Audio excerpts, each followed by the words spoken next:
आणि इथं आम्ही काय करतोय किंवा शाळेमध्ये आम्ही तुमच्यासाठी काय काय करणार आहोत त्याची तुम्हाला माहिती देण्यासाठी आम्ही बोलवले।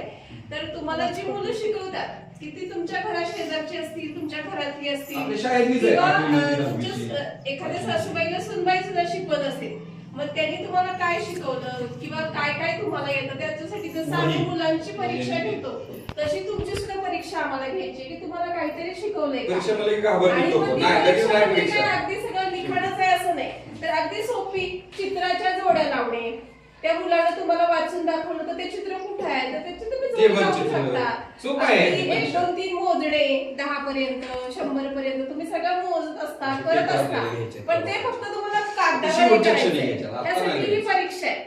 आणि ही परीक्षा एक 10 परीक्षा अशा होणार आहेत, पण त्यापैकी तुम्ही किती 3-4 परीक्षा दिल्या तरी चालणार आहेत। फक्त त्यासाठी तुम्ही तुमचा वेळ द्या, त्यासाठी थोडासा वेळ द्या आणि मुलांना सहकार्य करा। मुलं तुमच्या जर घरी असतील तर ती तुमच्याकडून हा पेपर सोडवून घेतील, कारण ते रेकॉर्ड आम्हाला ठेवायचे, कारण ते जर साहेब आमच्या शाळेत आले तर आम्ही तुमच्यासाठी काय करतो हे आम्हाला त्यांना दाखवलं पाहिजे, त्यासाठी हे सगळं मांडलेलं आहे। आणि मग आम्हाला तुमचं सहकार्य अपेक्षित आहे, आणखी माहिती सर सांगतीलच।